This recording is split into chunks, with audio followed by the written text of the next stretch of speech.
Good morning. It's after 8 on Friday the 30th of August 2019. This morning, weetabix, semi-skimmed milk and rhubarb. The last of the rhubarb, the last of the milk.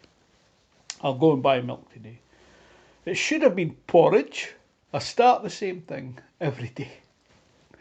The continuing saga. Yesterday, I had got in touch with online foods, wholemeal online foods I think they're called, through Amazon, and asked to cancel the order. Because I said it's never going to arrive, it's lost or damaged or something happened to the parcel.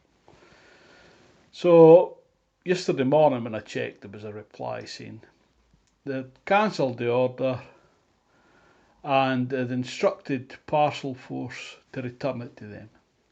And when they received the parcel, they would refund me. Fair enough. I didn't really want to cancel the order, but it was just becoming ridiculous. That was 4 days and it hadn't arrived. So yesterday morning, don't know what time, knock at the door, parcel force with the Whole Foods delivery.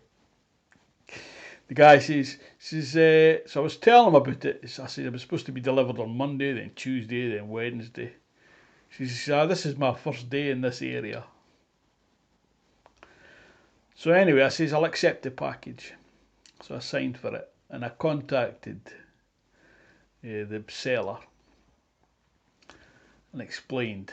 So they replied saying, that's great, they got it, we got it eventually. But the parcel force, parcel farce. Anyway, so I did receive the porridge, but reading up on it, it's pinhead oats, which is, or steel cut oats I think they're also called. It's not rolled oats. And it takes a lot of preparation. It takes a long cooking time, 40 minutes I think. But if you leave it overnight to soak, that's supposed to be the best method, and it cooks much quicker. So what I'm going to do, I'll either soak it during the day today or overnight tonight, and I'll make a batch, maybe 3 or 4 portions or more. Well, three days for the fridge. It says it'll keep up to a week in the fridge, but so what I'll do is I'll make a wee batch. I might freeze a few portions and just have it with that. So that's the pinhead oats. I've also got the wheat germ, wheat bran, and oat bran. So I think you just add that to cereal. You can make porridge with like the oat bran, but it's supposed to be disgusting. So I'll add that to something. Oh dear. Anyway, bon appetit.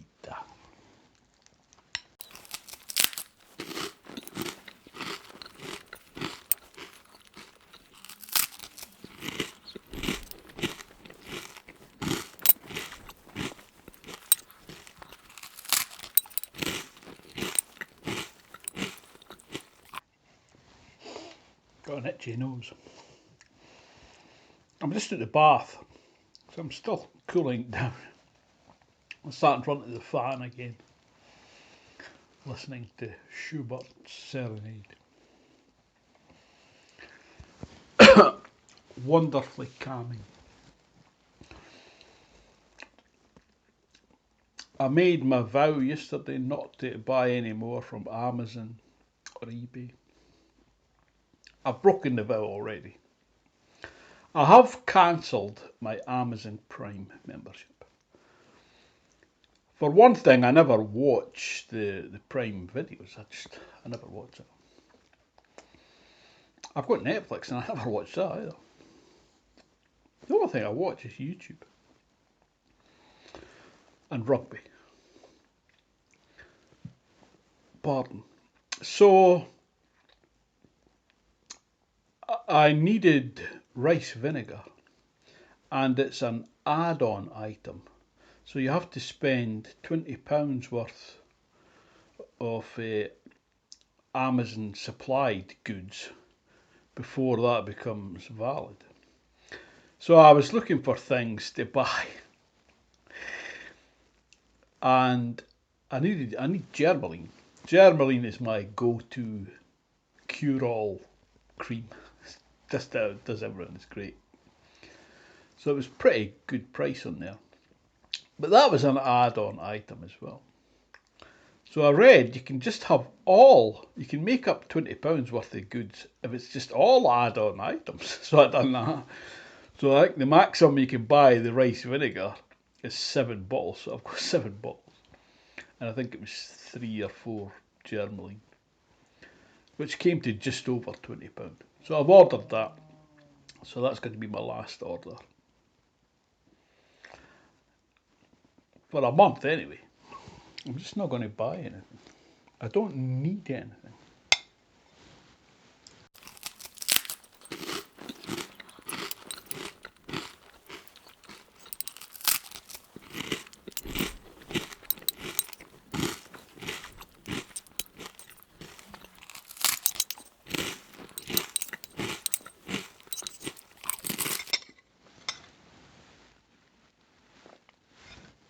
Delicious. That rhubarb is so tasty. First time I think I've ever had tinned rhubarb. I've added some to my Asda shopping list. That's the wind through the vent, the air vent in the window. It's not that windy, but it says gusts up to 30 miles an hour. So, thanks for watching. Oh, you know, the embedded subtitles. I found a way. I still have to write out the subtitles, but when I was using the software Handbrake to embed the subtitles, it was reducing the quality by about to a tenth of what it was. Say if it was a 1 gig file before the subtitles, it was a 100 meg file after, but once the subtitles were embedded. And I looked for tweaks to change, settings to change, to see if I could maintain the quality. So I was trying different things. I tried a different program. Makes it rather than an MP4 file, it makes it an MKV file. But YouTube doesn't really like them. It's like, it converts it to MP4 anyway. So when I embedded the subtitles in the MKV file, uploaded that, the subtitles weren't showing. So I found a way you can actually go back to the classic YouTube studio, and there's a way uploading the SRT file, the subtitle file, and then the viewer has the option whether to watch that or not. I watched one last night with the auto-generated subtitles, and I think it gets maybe 50% wrong.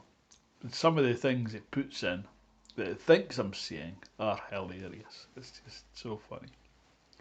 But if you watch it with the file I've uploaded, that's 100%, 99% accurate. I notice the odd typo here and there. I try to correct them. I try to be as accurate as possible. But there'll always be one slips through, in case there's any grammar Nazis or spelling Nazis watching. Save it. So I'll say ta-ta. I'll see you tomorrow, hopefully. Ta-ta for now.